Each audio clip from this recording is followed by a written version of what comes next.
What's up, people? It's me, one last time, in my little utopia. I guess we're at about 15 weeks here, maybe a little more. This has been a great experiment. In the past 2 years, we've lived in this house. Beautiful permaculture setup. Quite a bit going on in here. Well, it looks like we've got some caterpillars munching out on the dill. Not just one, but two. That's just the way it is. I'm not sweating it. The dill is going to seed, looking beautiful. Got this cranberry hibiscus in here, also looking gorgeous and bushing out. A few little cherry tomatoes hanging out the side, a couple of cabbages in there, looking real nice. Looks like it's watering right now. Green beans are pretty much dried up, sort of died out. There's still a few good ones in here. Basically, I'm just gonna leave all this. We've sold our house. I'll take you inside in another part of this video, I guess. I'm gonna try to fuse them together. I'm not very good at editing videos, but I just wanted to give one last look at the garden, show you the progress of everything. I might pick a few of the bug damaged rotten tomatoes and some of this stuff like this coriander seed to save for later. I've already harvested quite a bit. From the looks of it, the way that this is full of water, I think maybe the timer got stuck and it might have been watering all night, so let's go check that out.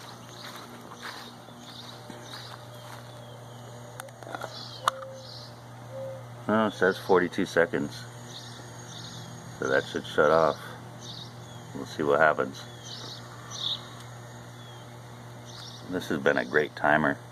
The last one I had was a single port timer, and it only went, it would only last maybe a couple days, 2 or 3 days at the most. It was draining AA batteries like there was no tomorrow. But these same batteries, couple AA's, have lasted, I'd say, for the past entire season, basically. So yeah, like 14, 15 weeks, which is pretty impressive. Okay, cool. So the valve did just cut off. I guess it's just getting its morning watering. And looking good. Yeah. Yeah, so it quit watering. That's cool. I'm in communication with these new buyers. They're very nice people and very intrigued by this whole system that I've set up here. And I'd like to help them keep it going, even though it is in the heat of summer here. It's obvious, there's some still really good growth going on. And the wife is vegetarian, and as we were discussing, the sale of our home, they're sitting at our dining room table munching out on green beans and tomatoes from the garden and just having a really great conversation. So yeah, I'm going to try to help them keep it going. It's a pretty cool site there. You can see the spider web with morning mist on it. Very neat. This has been a great experiment. Like I said, really all it requires, and it's a nice little pepper plant right here. Looks like a jalapeno. Learning about permaculture is a great thing, and it didn't really require me much work at all. You know, just go grab a few straw bales from a local feed store, set them up, get them watered in, and get that carbon going, and then add nitrogen for like a week. Mushrooms and grass start popping out and looking like mushrooms like that, and little chunks of grass and stuff, like that little piece of grass next to it. That's what you'll first start to see when it is fertile and ready to plant, and then you just plant. Basically, I started all of these tomatoes indoors under a work light, positioned pretty close to them in the little seed starting trays with the tiny cells, and I'd say about 60% of them, maybe a little bit more, came up and sprouted and got healthy and strong. And when they were about 3 to 4 inches tall, this was actually conditioned at the time and ready. So I just put down my little soaker hose on my timer. It splits off from there. It's basically 2 lines buried. Splits off, and put my soaker hose in a thin layer of soil, and I was able to seed all those seedlings in there. And then all the rest of it is just the old straw bales from last year that have been repurposed into these little rings. And you cannot beat this stuff. I mean, look at this. Just for an example, it's pretty muddy right now because it just got watered. But that is straw. It doesn't matter how hard I squeeze it, it comes right apart. It's great draining stuff, and it's essentially just really good soil that you're creating. Oh, there's a bunny over there. Let me see if I can zoom in on him. He's cruising across the yard. So yeah, the bunnies like to get in here sometimes and chew at stuff, and our dogs are no longer here to chase them around, which is fine. We spent the night at my wife's mom's house last night, at the parents' house, and moved all of our stuff over there. Like I said, I'll show you the inside of our empty house in just a moment. But yeah, one last view at my Back to Eden permaculture garden. Great experience, great experiment. I've never been real good at growing much of anything. I've dabbled in the past, and come to find out, you know, being a steward to nature and learning nature's rhythm and the basic necessities, you know, nitrogen to help things grow, carbon to keep things stable. You're creating an organic environment that just thrives and survives pretty much on its own, with a little bit of help from a sprinkler timer in this situation. But in a lot of these cases, with this Back to Eden wood chip gardening and the straw bale garden, and the raised beds, and even the hydroponic tower garden over there, the stuff pretty much takes care of itself. When it does get dry, it does require water, like most things, but very impressive on how this whole thing has worked for me over the years. I can't wait to take you on our next adventure. Our next adventure is going to be grand. This is just a little 15-foot plot, and a lot of people say, oh, what are you going to do when you have to leave the house? Seems the last video got cut short. As I was saying, people are concerned, you know, that I'm basically just leaving this garden behind, and that's not a bad thing. That's a good thing. Hopefully, you know, the new homeowners will learn from this the same way I've learned, and apply very little effort to get a whole lot of output. And I'm gonna go in here real quick before this video finishes on me. Hopefully it won't run out of time. Got a few little bug destroyed tomatoes in here that I'm going to actually pick, keep the bugs from spreading. Looks like the birds have been very thirsty lately too.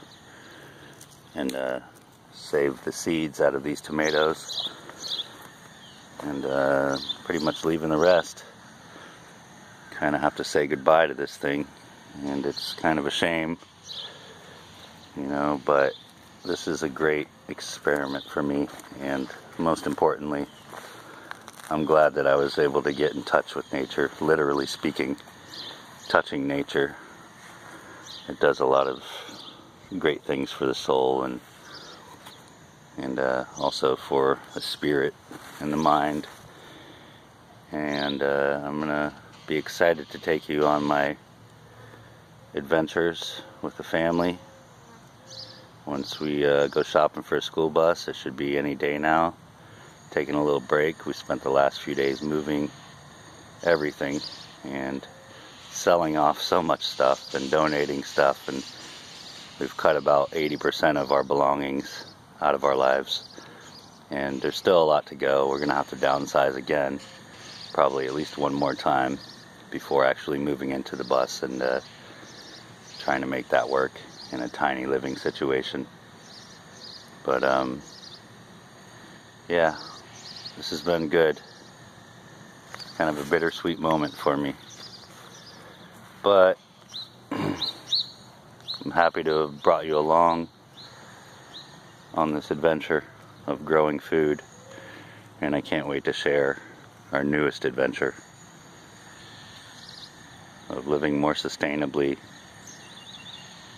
and letting the rhythm of nature take us where it may and explore this beautiful world around us. I'll pause this for now and bring you inside. One last look, my little utopia. Peace. Another little spot in the yard that I've been very proud of. I've got 1, 2, 3, that one's pretty big, 4, 5, 6 pineapples have come up over here in this pineapple patch, and some weeds growing in here. The fence was covered with green beans, but they've all kind of died back. I plucked those when they were dried out and ready to save the beans for replanting later. And all the seeds and stuff that I've saved are stored and will come with us on our adventures.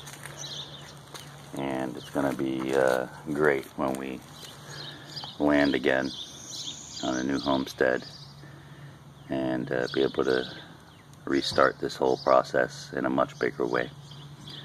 So yeah, I wanted to show you my pineapple patch real quick. Take a pause real quick and take you in the house.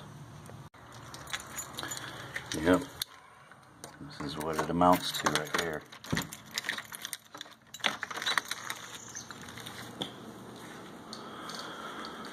This house used to be full. Turn on some light. I had my artwork all over these walls. Lots of great memories here with Karen and our dogs. And now it's just an empty space filled with love for the new homeowners. We're going to be closing here in, I don't know, hopefully today, maybe tomorrow, leaving a little bit of artwork behind for them. I'll show you what that is. Some photography of mine from sunset. Nice sunsets here in Sebring, Florida. And I built this little desk for the office. I had all my camera gear and canning stuff stored in this closet.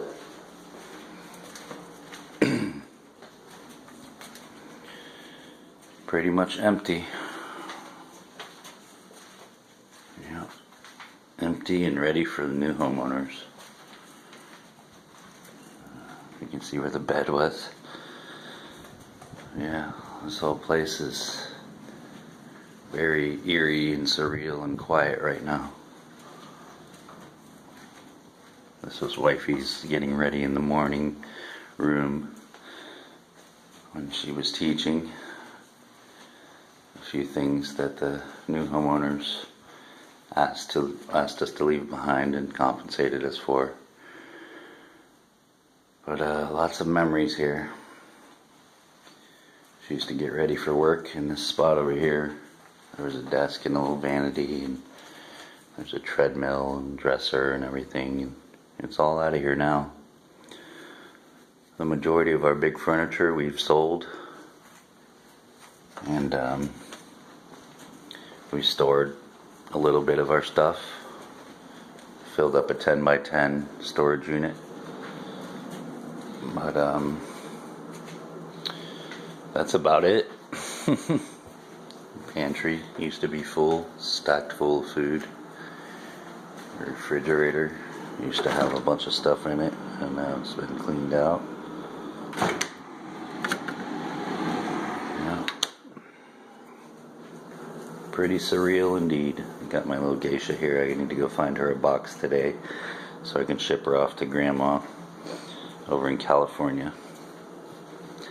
A couple of the beat up tomatoes that I have from before, I'll add a couple of tomatoes to that and take them with us and go ferment them in a jar, save the seeds, some cleaning supplies and whatnot. That's basically all that's left in the house to take, except for this furniture and that table is staying for the new owners. But our utopia is now somebody else's utopia, and hopefully they'll get as much enjoyment and love from this place as it has provided for us. Go out the front door. I did do a lot of work here, you know. That mango tree over there, it's getting nice and big. Mulched all this in and landscaped a little bit. And just kind of random stuff. A couple of basil plants that I'll leave behind. Another one over there. Nice little bush of basil for the new owners. These two plants, I sold the pots right out from underneath them. They didn't want the plants, which is just crazy. But I'm going to take them with me, stuff them in the trunk, and go replant them in my mother-in-law's yard.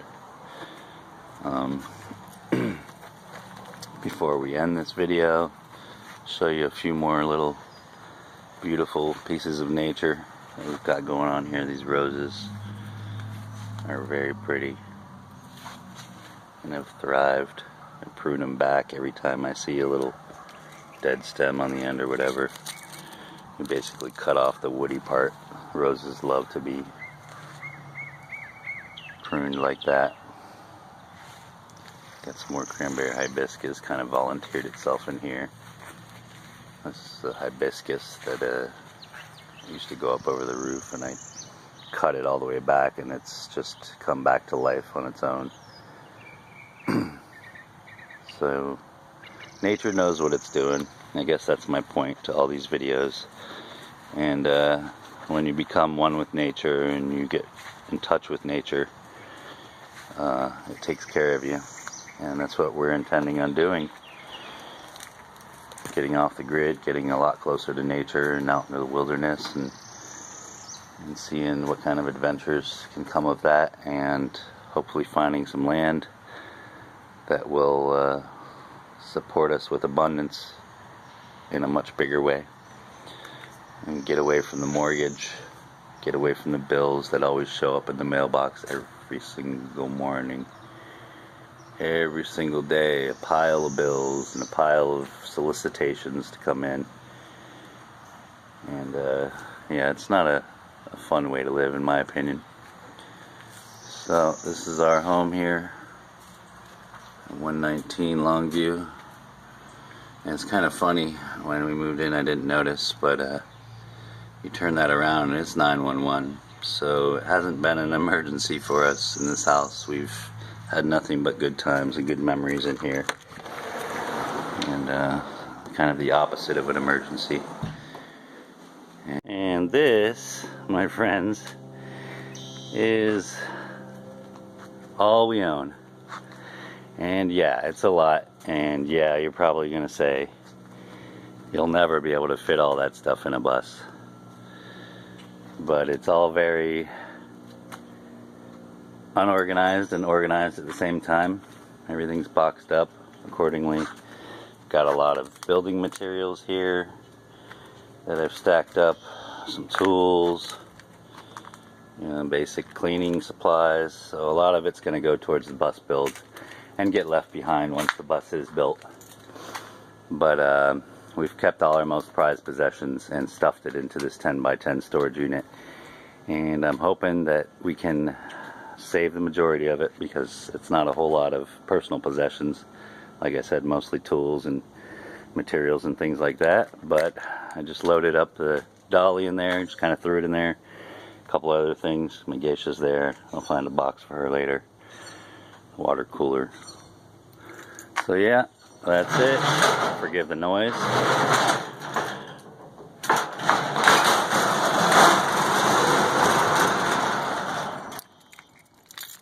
And here we go.